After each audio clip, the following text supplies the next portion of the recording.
On doit commencer notre tutoriel avec l'anneau extérieur. Pour cela, on clique sur le menu Démarrer, on clique sur Conception mécanique par Design, on clique sur OK.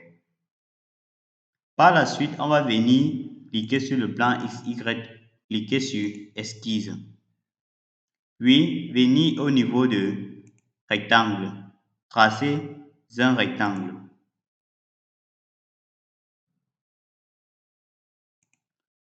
OK. Puis, on va venir au niveau de arc de cercle. Tracer un cercle dont le centre est confondu avec la droite verticale. OK.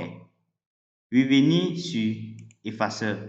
Sélectionner cet arrêt. OK. Par la suite, on va essayer de réaliser des congés sur cette partie-ci. Pour cela, on clique sur congé, on sélectionne cet arrêt et cet autre arrêt. Puis, on vient au niveau de congé, on sélectionne cet arrêt et cet autre arrêt. OK. Par la suite, on va venir sur contrainte. Prendre le rayon de cet arrêt 2,1. On clique sur OK. Puis, une fois sur congé, on prend cet autre rayon égal à 2,1 également. On clique sur OK.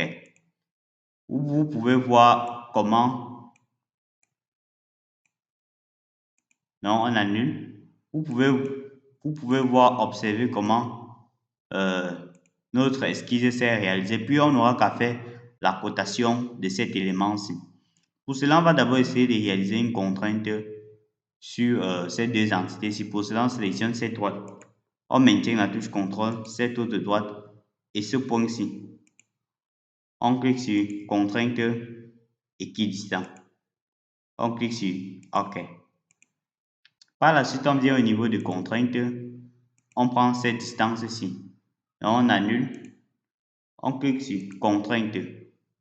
On prend cette distance-ci et cette distance-ci. On prend comme longueur 31 mm. On clique sur OK. Puis on vient au niveau de contrainte. On prend comme le rayon de cet arc de cercle égal à 12 mm. On clique sur OK. Par la suite, on agrandit un peu notre schéma pour mieux voir. On vient au niveau de contrainte. On sélectionne ce point et cette ligne-ci. On prend comme distance 8 mm. On clique sur OK. Puis, on va venir au niveau de contrainte. Sélectionner cette distance-ci, cette autre distance. Prendre comme distance 53 mm. On clique sur OK. Par la suite, on clique élément sur contrainte et on sélectionne cet axe, cet autre axe. On prend comme distance 65 mm. On clique sur OK. C'est ainsi qu'on peut réaliser cette figure sur Cassia V5. Puis, on quitte sur, on sort de l'esquisse. On vient au niveau de révolution. On sélectionne l'axe horizontal. OK. Puis, on valide.